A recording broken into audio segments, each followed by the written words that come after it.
Hey everyone, Eggman here with another video. And today we're going to do some predictions for 2022. I don't really do predictions, but honestly, I'm so excited for what's coming out in the next year and all the potential for it and everything else. And I've just been having a lot of fun with the card game in general and where it's at. So I do want to make this video. And more of these are, they're kind of a mix of between wants and predictions for what's coming up. But I think there's just a lot on the horizon for this game. And we've just had a good couple of years. And honestly, for the game to be as strong as it has been with everything going on the last 2 years, and so, being able to have content and having new cards and having tournaments and everything else that goes with it, I think it really shows just how strong this game is, how strong the community is, and I think we're going to get rewarded with some new cool stuff in the next little bit. But that's these are my predictions. We're going to see how real they are. If I'm wrong, if you have your own, make sure to put it in the comments. But going right along, I think the first thing is some new wish leaders. We haven't had a wish leader in a long time. I will say we do have the Meki that came out in BT13, but is it a wish leader? It's definitely a new form of it, but look, right there, it doesn't even have the wish in the top left. That is, I don't know if that's an error. I don't know, but it's not a wish leader in my, it's its own thing, but it doesn't use the Dragon Balls for it. But I do like the idea of this Dark King Meki for a template for future leaders of kind of like maybe a new wave of wish leaders, that kind of thing. We are seeing some new support printed for like some promos and stuff. So we have this like Come Forth Shenron card that came out. We have Get That Monster, which is a promo for red Shenron leaders, which we only have the one Oolong, and it was released in BT5, which was 3+ years ago. I think it came out in 2018. I don't think it was 2019. So that is an old card for that all this stuff. And what, Dragon Ball Super's been out for over 4 years now, which is crazy. But I think they're gonna make some new wish leaders. I hope there's like a new kind of wave or like a new kind of version of wish leaders. And they really kind of do this thing a lot where they release like one of the leader, say, okay, we're going to release this mechanic out to the world. Is it too strong? Is it good or not? And go from there. So I think Dark King Meki is probably a kind of a template for maybe a new kind of thing for that. So I really do hope for that to be a thing. Besides Meki, we haven't really seen a wish leader since probably 2019. I think the last one I can remember is probably Super Shenron. I think that was the last one, and for good measure, right? Like that was a very good leader, and obviously needed to be eroded to exist in this current, exist in the game in general. So I'll be interested to see if they do open up that gate again and get some new cards. But with all this new support without any new leaders or anything with it, makes it kind of clear to me that they're at least thinking about it, and I hope they do commit to kind of having more. I don't know. I do love the diversity in this game, and I think that's very cool. Going along, kind of in the same vein, we also just have reboot and new leaders. So obviously, if they don't make any new leaders, they're going to reboot. These are just 6 of my suggestions. We're going to go through them as well. But I think all of these are either the leader itself could use a reboot, or kind of the archetype that it carries around it could use a new leader in general. These are my 6. If you have to ask, 7 would be a new yellow Bojack leader. But we're going to go down. And this is somewhat from left to right, a mix of wants and like I think likelihood. And I think the first one is like a Bardock. Hope we're the same. Like this blue Bardock, I think, is the only Bardock's crew leader that's worth kind of running, and it's still not great. It's from TP3, which I think will be 3 years old in January, I believe. I'm going to be throwing out a lot of years. I'm probably off by 1 or 2 years. So plus or minus 1 for any of these years I'm going to throw out. But this is an old leader, and it's from the themed booster because it's from the last theme booster, which we stopped getting theme boosters. And we just have so many cool and new cards that they made for Bardock's crew and need a Bardock's crew leader, and none of them are really worth it. And so I think a new leader for Bardock's crew would be amazing. If I was really, really stretching, I would want a blue-yellow Surge leader for Bardock's crew. I think that would be great. Doesn't even have to do anything, and we'll talk about Surge leaders and my thoughts on them maybe making an appearance later as well. But I think that Bardock's crew is just honestly a functional leader away from being a cool and viable archetype. and I'm looking forward to exploring possibilities with that later on. Next up, all right. So you guys know I like Chila and Lima, the Wish Leader, right? And I think that it doesn't have to necessarily be a Wish Leader, and it kind of, I guess, ties in with the Broly, the Awakened on the other side there too. But I think that we got some anniversary box support for specifically a Chilai BR leader, which this is the only one, but I could see having a a non Wish Leader, and we could even have like a heroine kind of version of Chilai. I think that would be really, really cool. You could put a bunch of archetypes together. We already have Chilai as a heroine as well. And so I am looking forward to maybe having that kind of leader come out in the next little bit, and we'll see from there. But I think that's very viable. And we also do just get like a bunch of Wish support and also just generic Chilai support. So we'll see. I would obviously not be upset if we did get like a Reboot Wish Chilai leader. That like hits all my check marks immediately. So but we'll see if that's a 2020 gift for me in the next year. But I think that's cool. Next up is this really old Vegeta leader. It is from BT2, which means it is definitely at least 4 years old right now, because I think it came out in 2017. It is one of the more unique leaders for the game, and I think, especially when we start getting multicolor cards, this was definitely like the first card that had a lot of ruling nightmares. But I think this is a leader that could be really cool, re-implemented, especially if it could have potential like rainbow energy kind of stuff. And I think the only thing that's really holding this card back is that it doesn't gain a lot of advantage. Like, it's just an old leader, so it doesn't gain advantage on the front side or really on the back side either. And it just doesn't have like good awakening. So I think you could go and reinvent this leader and maybe have some self-awakening tied to it as well. And that could be cool. And I've kind of tinkered around with, like, this is the one I theory crafted the most, really. And having the having the Gokus and Vegetas in your energy have all the same, I think is really powerful. But with this came out in BT2, and there were already like, oh man, there's so many Gokus and Vegetas. And now 4 years later, can you imagine, like, there's probably like 200 plus cards with just those names on them printed since then. But I think maybe having the permanent be like an auto that you can activate with a cost, means something like, take auto once per turn, or maybe like an active main, take one card from your life and add it to your hand, and then you get this effect. So you get the awakening, and get the effect until the end of your opponent's turn, but there is a cost to it, something like that. I think that could make it good, but also put a cost to it, and also like late game that'd be a little bit trickier to justify taking that life for it as well. I don't know. There's a lot of things you could do with this leader, but I think the idea of having a red Vegeta leader, because that's also, there are a lot of Vegeta specific things, and also have him being like a red Saiyan, and having all these additional things could be really fun, could be really interesting, and it would make me play a red leader, which I haven't really done in a long time. So I would be doing that. Next up, this King Vegeta is more of just a placeholder for a Vegeta lineage leader in general. I know that King Vegeta did get its new extra card at the end of last year and beginning of this year.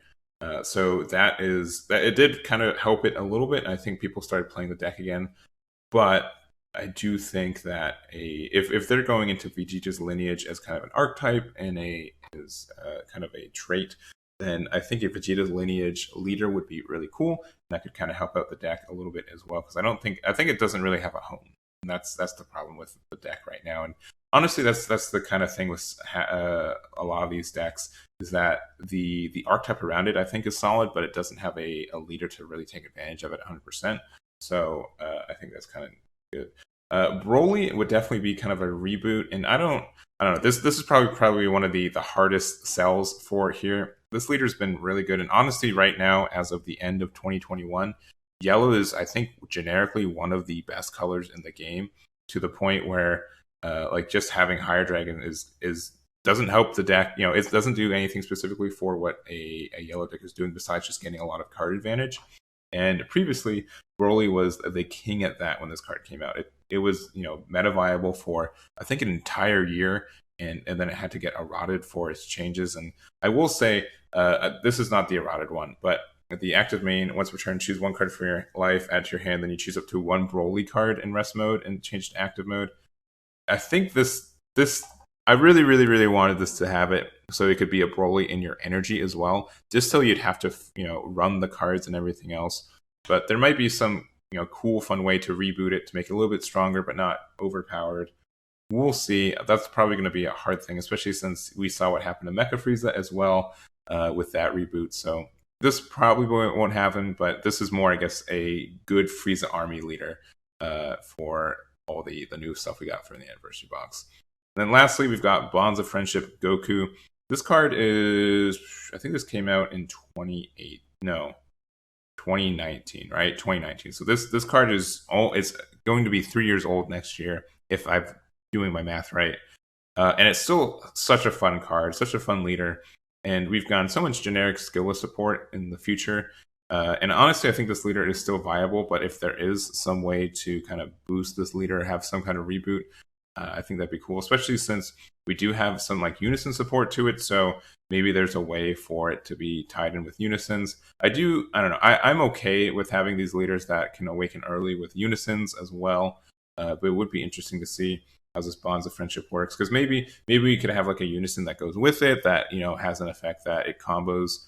If you combo with a skillless card, you get a draw card, and then I think there's just like some generic support. Like if you add a Unison or new leader to it, you could definitely see a lot more play. And I know this is a favorite deck for a lot of people as well, so that is my prediction there. New Awaken mechanics could be in the future as well. I don't want to say the word only, but we currently have 3, and it's almost like 2.5, right? But we have the regular awakening, which is honestly very generic. There's a lot of ways, conditions. The generic one is 4 life or something, but kind of new mechanic wise. We also have Wish, which once we've talked about earlier as well, and I hope there's just some more of these leaders coming out. I think they were very fun. They are a little bit RNG, but they can be.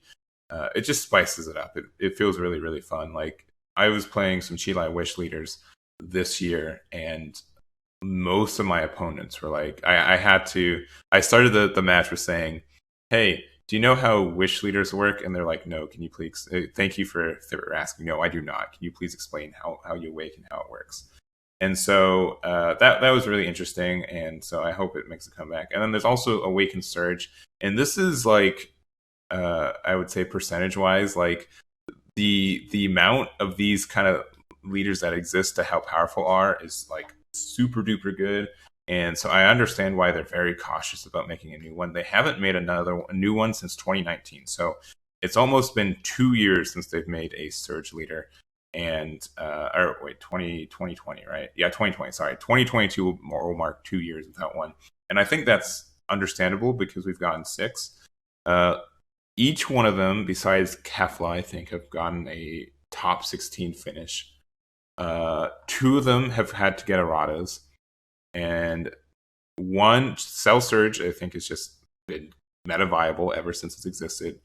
Goku has as well, and the only reason this one isn't the Ultra Instinct Goku is just because their wing condition got neutered. So I think they're, I don't know. I understand why they're so cautious about it. They're usually so flexible and very generic for a lot of archetypes and everything else. But I hope that they get bold enough to make a new one. I think having going back to these guys, I think having like a red-green King Vegeta would be really interesting, and maybe a blue-yellow Bardock. Both of those colors, I would say, are the weakest of them because we had the red-yellow Goku and the green-blue Piccolo Surge leaders that both got errata. We'd have the blue-red Ultra Instinct and green-yellow Cell Surge. Both of those meta viable for a long time, but Broly was like I would say tier 2, tier 3 at best, and Kefla's never been viable, despite it having such a great card pool of cards to access. It's really interesting. So it would be cool to see if that happens. And then it's kind of going back to it. If there's a new awakening mechanic, I think that'd be cool. I don't have any fancy ideas off the top of my head. If you guys have any, let me know in the comments. But I think that could be something that's interesting. You can shake it up. Once again, it's been 2 years since Surge Awaken has happened, and we've only gotten 6 leaders from those. So I think they'd have to do something kind of cool, something interesting. And honestly, just because it's not a new keyword doesn't mean there's not new Surge Awakening, because we've got or not Surge Awakening, just Awakening in general. There's just been a ton of, I'd say, unique ways to awaken in the past 2 years, and I really do appreciate that, and I think that's cool. So I'll be interested to see if they think of a new mechanic in general for that kind of stuff. And then multicolor unisons. I think this has a big potential to come out, and I think they would be just as nervous as they are with the Surge ones. I think that they have the potential to just be broken just by existing without any skills. So we'll have to see what they do for that. But I think that is a huge possibility coming forward. And obviously it would be having the specific costs are there too, but just the fact that they are multicolor unisons, and unisons in general don't have a lot of hand advantage because you can't combo with them, which is why they have like energy exhaust for their or multicolor like battle cards. They always have the 10k, which makes it they have energy exhaust and they make it a little bit dead in hand. But unisons already have that trait, right? So we'll see if they have like any additional like energy exhaust if they want to do those too. But I think this is the path we're going to. I think it will be interesting to see if they do anything with it, and we'll kind of see how that pans out. But I don't have any good suggestions from there either. I know what a poser, but I think, and I barely have art to show this, so we'll see what that looks like in the future. All right, kind of last thing I want to talk about, and I know blasphemy, we've got card art from other card games, but the kind of the stretch for me is that I think there could be an extra deck that's kind of added on the left there from Bandai's older game. There is the squad card, which they have essentially something called a squad deck, where if you both the card, the name of both these characters exist on your battle area. So I'm going to do the cliff notes, but you can play this card from your extra deck on the field if you have these two cards, put them into your drop area, and then you've got this big squad, right? And so, I mean, we do kind of have this idea in general with the Dragon Ball has a bunch of unions, right? They have fusions, right? And we have these mechanics already, but I don't think they're seen a lot, and they can be a little bit tricky because you have to have all the cards in your hand, right? Or you have to get the cards on their field to do their effects. So I think there is some potential to do kind of something with an extra deck that kind of way. We do have like two examples from Yu-Gi-Oh, which loves their extra deck, is the XYZ. We do kind of they have something else called Synchro, which is more or less what Successor is for the green-yellow skills. So I will be interested to see if there is like an extra deck. But for example, like the analog for this is that for the number 39 Utopia, if you had like two cards that were 4 energy out, you could put them underneath the card. Like you kind of do like a Surge Awakening, put them underneath, and then you get this new card, and that has some effects which you can discard the cards underneath them to use. So maybe something like that could be viable, or something they could do. And since it's from your your own extra deck too, you don't have the cards in your hand. Yu-Gi-Oh also has something called Link Summoning, which is like the super duper generic version of either XYZ or Synchro, where you just have to have 2 cards. So I think this could be viable, and I know that we already do have cards in Dragon Ball Super where there's multiple card names on the same card as well.